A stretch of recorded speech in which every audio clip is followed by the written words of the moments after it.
도대체 무슨 폭탄이 떨어진 걸까요? 그날 저녁 평생 결혼은 안 하겠다고 입버릇처럼 말하던 남자가 가족들 앞에서 마침내 그 말을 현실로 만들어버렸습니다. 비혼 선언의 주인공 이지혁 33살. 종합건축자재 회사. SV팀 대리 깔끔한 옷차림, 정돈된 말투, 업무에서는 한치 흐트러짐도 없는 완벽주의자. 그의 이름은 이지혁. 오늘도 회사에서는 보고서를 완벽하게 정리해 올려 상사의 칭찬을 받았습니다. 그런데 퇴근길 여자친구의 깜짝 이벤트를 거절하며 차갑게 한마디 던졌죠. 우리 기념일안 하기로 했잖아. 여자친구의 표정이 굳었습니다. 지금 안 오면 우리 끝이야. 나랑 결혼할 생각 없는 거지. 지혁은 잠시도 망설이지 않았습니다. 누구랑도 없을 거야. 그 순간 그녀의 눈빛 속에 배신감과 허탈함이 번졌습니다. 하지만 지혁이 마음은 단단했습니다. 결혼이라는 굴레 속에서 사랑이 어떻게 변하는지 그는 주변에서 수없이 목격해왔으니까요. 그에게 사랑은 오래 붙잡아둘수록 변색되는 물감 같았습니다. 그날 밤 절친 박성재와 술자리를 가진 지혁. 성재는 잔을 기울이며 물었습니다. 넌 사귀기 전에 꼭 비혼주의라고 말하더라. 근데 왜 사람들은 법적으로 결혼하고 싶어 할까? 지혁은 웃으며 대답했습니다. 마음은 내 거니까 내가 컨트롤하면 돼. 영원한 감정도 영원한 관계도 없다는 걸 알면 편해진다. 성재는 대꾸하지 않았지만 속으로는 너무 차갑다는 생각을 했습니다. 하지만 그 역시 부유한 집안의 외동아들로 자라 감정을 절제하며 살아온 사람. 겉으로는 완벽하지만 속은 텅 빈 두 남자의 대화는 그렇게 끝났습니다.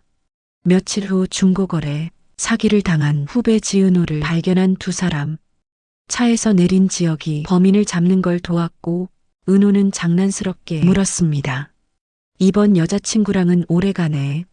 한 1년 됐어. 비혼주의인데 연애 길게 하는 건 반칙이지. 지혁은 단호히 말했습니다. 남일의 신경 꺼 그냥. 여자친구야 하지만 은호의 마음은 조금 달랐습니다. 그녀는 오래전부터 지혁을 좋아했고 그 마음은 우연히 마주친 오늘로 다시 불타올랐습니다. 주말 지혁은 은퇴한 아버지 이상철 어머니, 김다정 동생 지환과 수빈 앞에 섰습니다. 그리고 조용히 그러나 단호하게 말했습니다. 저는 결혼할 생각이 없습니다. 좋아하는 여자도 없고 앞으로도 없을 거예요. 그래서 독립하려 합니다. 순간 거실의 공기가 얼어붙었습니다. 아버지 이상철은 입술을 굳게 다물었고 어머니 김다정은 눈치를 보며 아들의 표정을 살폈습니다. 지환은 형의 말에 고개를 갸웃했고 수빈은 그저 놀란 눈으로 오빠를 바라봤습니다. 이건 단순한 결혼 거부가 아니었습니다. 장남이 가문을 잇지 않겠다는 선언이었고 그건 곧 가족의 가치관을 정면으로 부정하는 일이었으니까요. 한편 은호는 혼자 카페에 앉아 지혁의 사진을 바라보다가 조심스럽게 입을 맞췄습니다. 그 순간 바깥에서 누군가가 그녀를 지켜보고 있었죠. 바로 성재의 계모 고성이. 재벌가의 안주인이 된 그녀는 세련된 미소 뒤로 사람의 마음을 꿰뚫어보는 예리한 눈을 갖고 있었습니다. 그녀는 은호와 지혁의 관계에서 뭔가 흥미로운 그림을 읽어낸 듯 조용히 미소 지었습니다. 그리고 마침내 은호는 지혁에게 마음을 털어놓았습니다. 선배, 나 선배 좋아해요. 그 고백은 가볍지 않았습니다.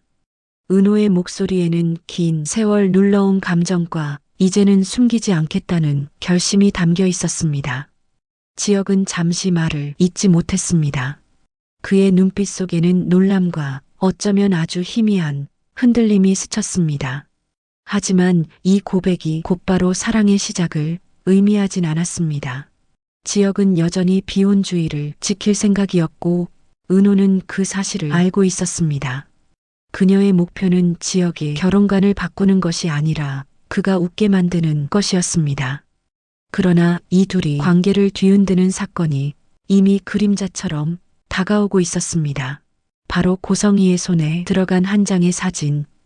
그 사진에는 은호와 지혁이 서로를 바라보는 미묘한 눈빛이 담겨 있었고 고성이는 그것을 어떻게 써야 가장 파급력이 클지 계산하고 있었죠. 지혁의 비혼 선언 다음 날 아침 식탁 위엔 김다정이 새벽부터 준비한 밥상이 놓여 있었지만 젓가락 소리 하나 나지 않았습니다. 아버지 이상철은 조용히 밥을 뜯어 말고 깊은 한숨을 내쉬었습니다. 지혁아, 내가 무슨 생각으로 그런 말을 했는지 아버지는 알겠다. 하지만 가족이라는 건 내가 생각하는 것보다 훨씬 긴 호흡으로 가야 하는 거다. 지혁은 밥 대신 물만 마셨습니다. 아버지, 전제 선택이 옳다고 생각합니다. 저는 남의 인생을 책임질 자신이 없습니다. 동생 지환이 끼어들었습니다. 형, 그건 무책임한 거야. 책임질 자신이 없어서 안 한다는 건 그냥 도망치는 거잖아. 말은 그렇게 했지만 지환의 표정에는 묘한 씁쓸함이 섞여 있었습니다.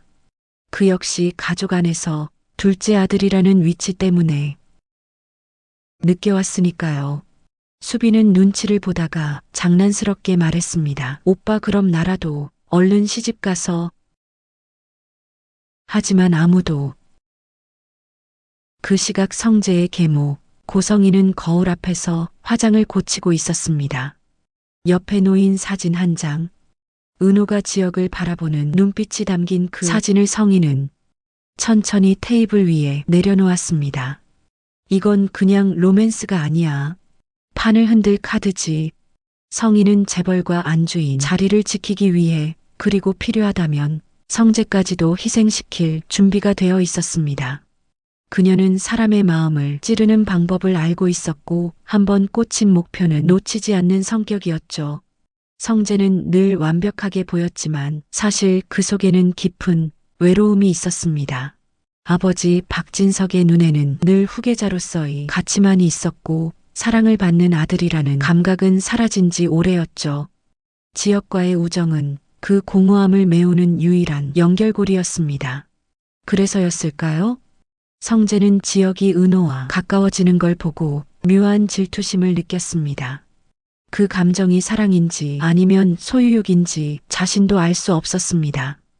지역에게 고백한 뒤 은호는 밤새 뒤척였습니다. 그의 대답이 없었다는 건 거절이거나 아니면 아직 마음이 열리지 않았다는 뜻이었습니다. 하지만 은호는 포기하지 않기로 했습니다. 선배의 비혼주의를 바꿀 생각은 없어. 대신 그 마음에 내가 들어갈 거야. 은호는 다시 카페 일을 시작하며 우연을 가장한 만남을 계속 만들기로 했습니다. 그가 웃을 수 있는 순간을 자신이 만들고 싶었으니까요. 일주일 뒤 지역 가족의 저녁 식탁 위에 한 장의 사진이 올려졌습니다. 고성이가 보낸 봉투 속에서 나온 사진. 은호와 지역이 서로를 바라보는 너무도 가까운 거리의 모습이었습니다. 김다정의 손이 떨렸습니다. 지역아, 이 여자 누구니? 지역은 잠시 사진을 보다가 담담히 대답했습니다. 후배입니다. 하지만 이상철이 눈빛은 차가워졌습니다. 내가 결혼할 생각 없다더니 사람을 이렇게 헷갈리게 만드는 건 더 큰 잘못이야. 수빈이 중얼거렸습니다. 오빠, 이거 진짜 후배 맞아? 눈빛이 좀. 지역은 더는 대꾸하지 않았습니다. 하지만 속으로는 알았습니다. 이 사진이 앞으로 어떤 문제를 불러올지 충분히 짐작할 수 있었습니다. 사진이 퍼졌다는 소식을 들은 성재는 마음이 복잡했습니다. 지역이 진짜 은호를 좋아하는 건지 아니면 우연히 찍힌 건지 알 수 없었지만 한 가지는 확실했습니다. 자신이 은호를 바라보는 마음이 더는 단순한 호감이 아니라는 것. 그러나 성재는 그 감정을 감출 수밖에 없었습니다. 은호가 지역을 향해 있는 이상 자신이 끼어드는 건 우정과 사랑 모두를 잃는 길이라는 걸 알았으니까요. 성희는 사진만으로는 부족하다고 생각했습니다. 그녀는 은호의 과거를 캐기 시작했습니다. 가족, 사업, 이력, 연애사까지. 그리고 곧 은호의 가족이 과거에 큰 경제 위기를 겪었다는 사실을 알아냈습니다. 조합이. 그리고 가난, 이건 충분히 무기로 쓸 수 있지. 성희는 이 정보를 언제 누구에게 던질지 계산했습니다. 그 타이밍이 지역과 은호의 관계를 완전히 갈라놓을 수 있는 순간이어야 했습니다.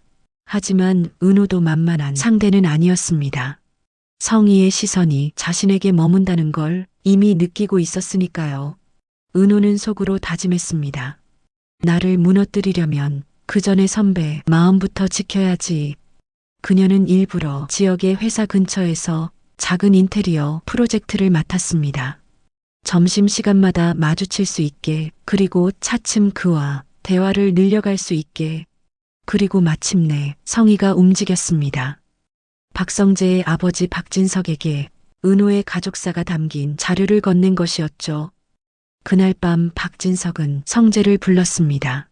성재야, 그 여자 다시는 만나지 마라. 내 수준에 맞는 상대가 아니야. 성재는 놀랐습니다. 아버지, 전 그냥이 어딨어. 지역이랑도 엮이지 마.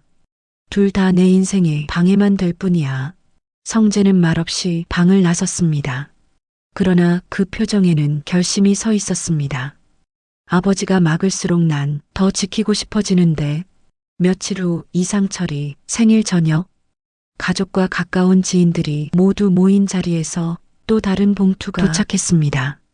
이번엔 사진뿐 아니라 은호 가족의 빚과 재정 상태까지 적나라하게 담긴 문서가 들어 있었습니다. 분위기는 순식간에 얼어붙었습니다. 이상철이 사진과 문서를 내려놓으며 말했습니다. 지혁아, 이게 사실이냐? 지혁은 서류를 천천히 훑었습니다. 그리고 조용히 말했습니다. 네, 하지만 그게 왜 문제죠? 아버지의 목소리가 단호해졌습니다. 내 인생만이 아니라 우리 가문의 이름이 달린 문제다. 그 순간 은호가 문을 열고 들어왔습니다. 모두의 시선이 그녀에게 향했습니다. 그리고 은호의 한마디, 저 숨길 생각 없습니다.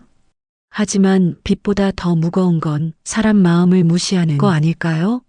다음 화에서는 성재의 선택, 지역의 첫 흔들림, 그리고 은호의 과거 속 비밀이 드러나면서 이야기는 더 깊이 휘말리게 됩니다.